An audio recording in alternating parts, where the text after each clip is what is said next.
As you are a translator and you translate English, German into Spanish, right? But yes. So you tell me, do you encounter any of these types of, I guess it would depend on your clients more than like your end client more than the English or the German client, but Hmm. do those differences Hmm. um do those differences show up in the work that you do? So if you have something that's going to a Chilean client or it's going to a Mexican client or Argentine, like how do those differences show up in the translation work that you're doing? Or do Yeah, they? that's a yes. That's crucial question for every translator, especially for those of us working with audiovisuals. Like every translator, hopefully, will specialize um, in some field. Some of us do legal. Some of us do will do financial or audiovisuals. For example, pharmaceutical. It depends. Well, I do audiovisuals like subtitling for films and documentaries. Also, now and then, legal and financial. That's my field. It doesn't happen with legal or financial or because those terms are standardized for most of the countries. Say like a budget is a budget Mm, anywhere, right? right, Or a right. loan is a loan. But this is what we call in translation, there is a term and that has developed more, I would say scientifically in the last few years. And it's become more and more important right now. And translators, I mean, good translators do not take it for granted anymore. We call it localization. Mm, Localization means you have to know what the purpose of the text is or the materials, where it will be shown or distributed, who will be the audience, and what language variety will be needed. And this is very important. So this is one of the first things that you, as a translator, need to ask your client. So should it be localized for, for your country, say Mexico or Argentina or Spain? And considering that, then you will start using, the variety as close as possible. Um, but I mean, I have been to Madrid, and but I have not lived in Spain, so I wouldn't do localization for Spanish from Spain because I would feel like I do feel like I don't know much about that. mm, So I would definitely just give it to a colleague of mine if that was the case. Yes, you need to take that into consideration. Um, and funnily enough, in terms of audiovisuals, there are like it's very when you, for example, sorry, when you listen to a adapt version of a film, like an American film that was dubbed into Spanish, mm, and there are three possibilities. Actually, two of them, either the Spanish version, or what they call the Latino version, and the mm, Latino version is the Mexican version.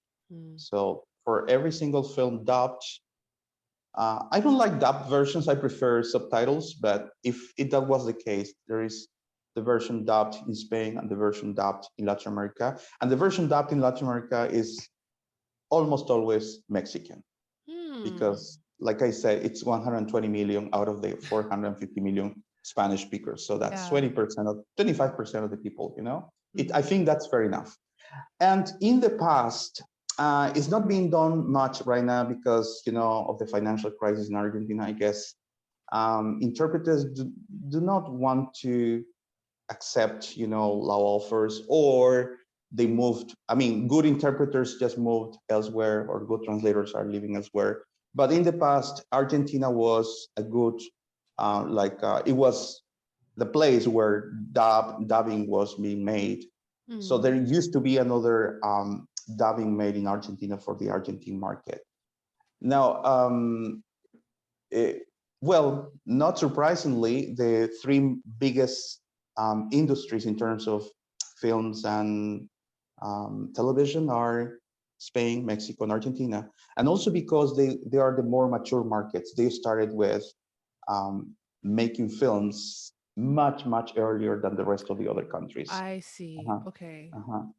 Now, also, for example, Chile has always faced this um, problem and situation because of the variety. If you have a film that depicts people, regular people speaking like locally, it's hard for the rest of the countries to understand what's going on. So I think this is one of the reasons why there are good Chilean films, but many of them just stay in the country, are not shown elsewhere, which is sad. Mhm. Yeah, that is really sad. If a script comes and it needs to be Uh-huh. dubbed in Yes, in Argentina, let's say, right. um are you the one who's translating the script that another actor is going to read? Correct. Yes. Whoa. There is the translator, translating the subtitles, and there is we call it the dubbing actors or the Okay. dubbing interpreters. Mhm. Actors, actually actors, not even interpreters, but actors. So they have to read what the translated versions that some translator wrote. Though in reality, and this is also a bit concerning in the translation industry, many of the times companies want to save some money, so they just give everything to the dubbing interpreter, or some translators end up doing this dubbing, and which is not, I don't think it's the way it should be. Uh-huh. Because me as a translator, I don't need to have I'm not an actor, I'm not supposed to be doing that. It's a different Right. training.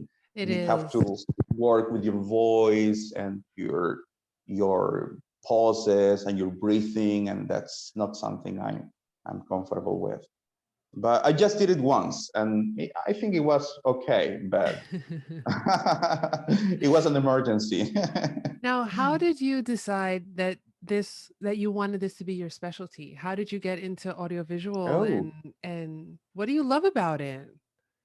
well, like I said, I started learning English when I was a small kid, and I was not fascinated by languages at the time because when I was a kid, I was more focused on music. I can play the accordion. I went to music school for 4 years, and this is what I wanted to do when I was a small kid. I wanted to do music professionally.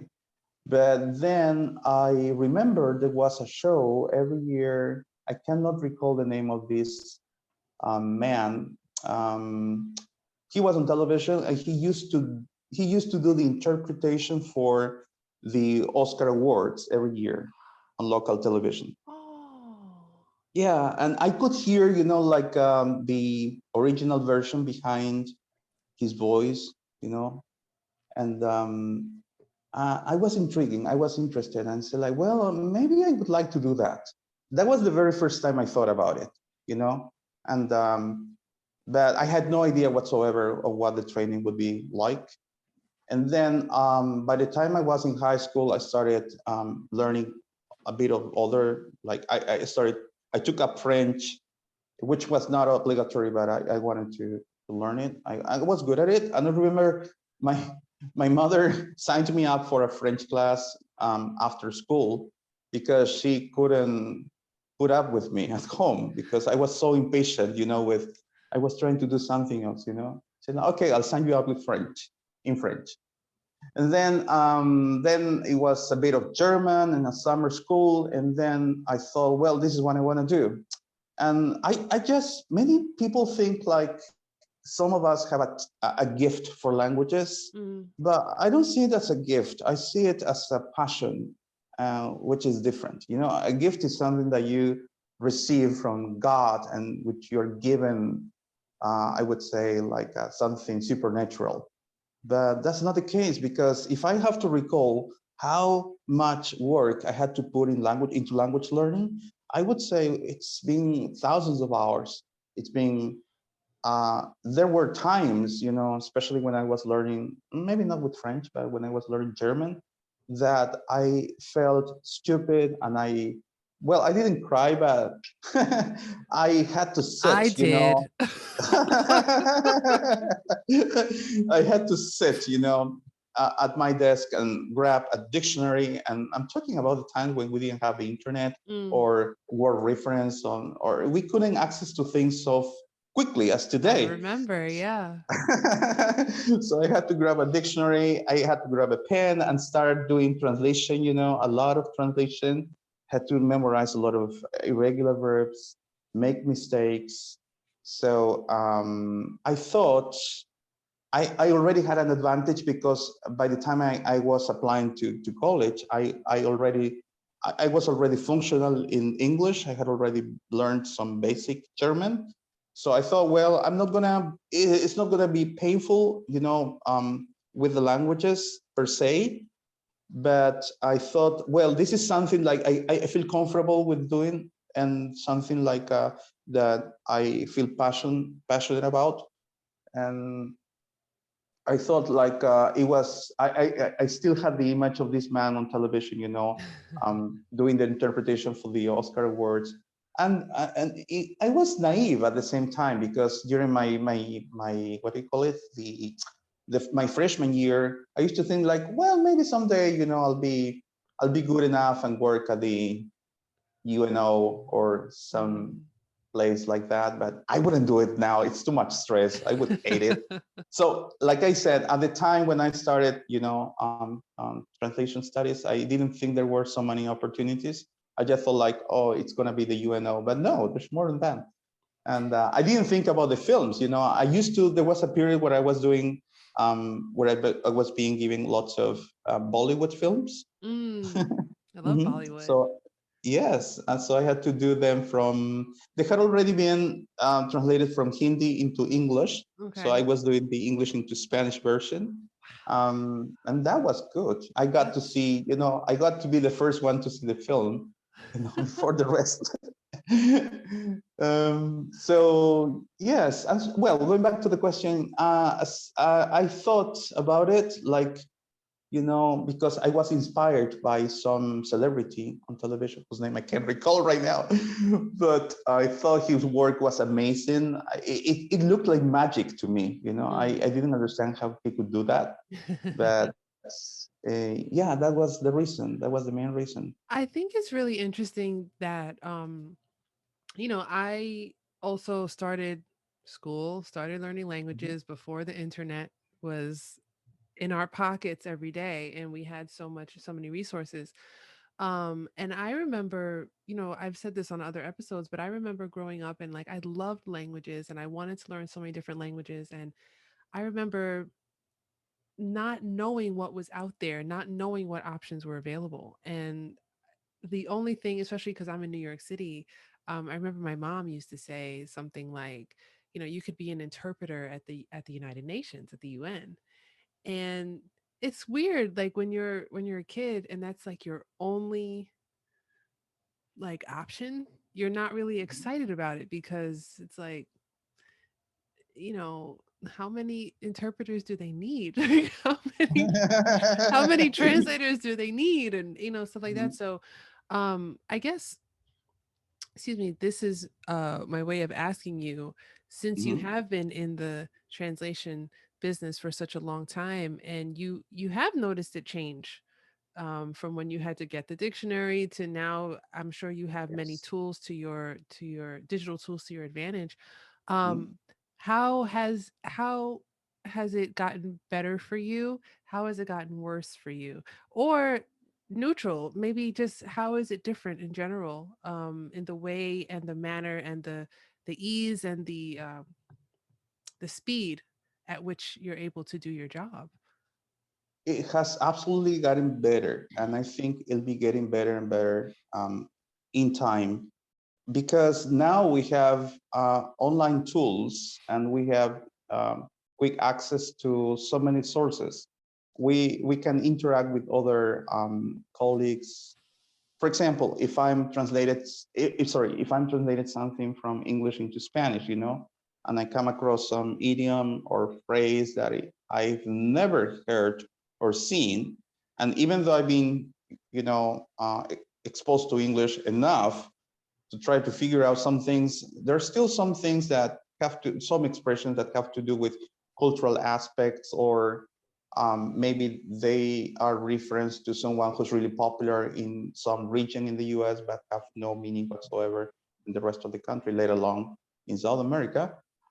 You can easily ask a colleague, right now, or check on sources like Urban Dictionary, which is Mm. great.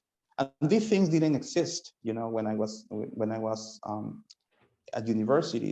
You just had to rely on your many dictionaries, but then there was a lot missing, and some things I can I can think we were more accurate right now, in many ways, and we get to be more.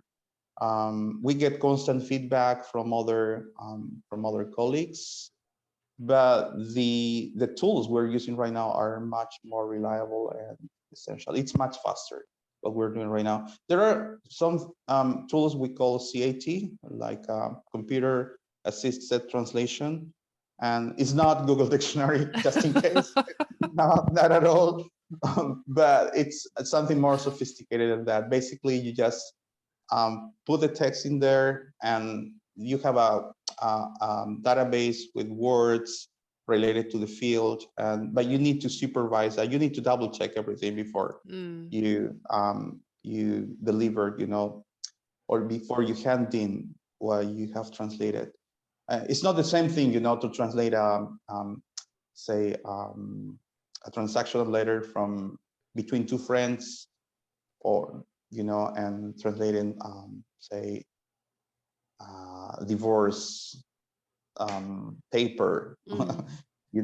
There are some technicalities that you need to consider, and the register of the language, and finally, localization, because some things are called differently, even in legal or financial. For example, in Chile, let me think of something. Okay, something simple. In Chile, the word for to rent an apartment, to rent property, is arrendar, right? While in the rest of the countries is alquilar, right? Alquilar. Okay. Alquilar, and in Mexico is rentar. So it's three different words meaning the same. So if I translate from English into Spanish in Chile, I need to use arrendar or Mm. arrendamiento or anything related to arrendar in the papers. Because if I get to use alquilar or rentar, I might be the document itself might be rejected because it's not what the court Mm-hmm. or the government office might object to it and say, well, what is this? What are you trying to say here? Right. Yeah, so it's made our lives easier, Okay. in many different ways. Yes. Um, though and on top of that, the only chances you had by then, like 30 40 years ago, when you were working with languages, was either living in the country where the language was spoken, because of the exposure, or just having someone, a native, and relying on them. That was your first hand, would say, reliable source of Mm. information. But apart from that, not a chance. I mean, and so it's been for good, Yeah. but unluckily, this is the not so cool part about translation.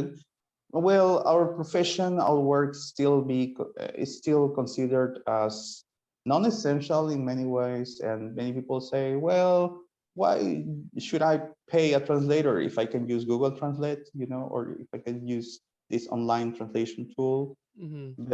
Like I said, well, it's like, it's up to you. I mean, it's something that if you want to have professional work, you need to pay a professional. If you want to do it by yourself, that's fine, but don't expect it to be accurate. Don't expect it to be reliable, Mm-hmm. and let alone if you're trying to, if you're going to use the documents or the material for professional purposes, you might be, it's not a good idea.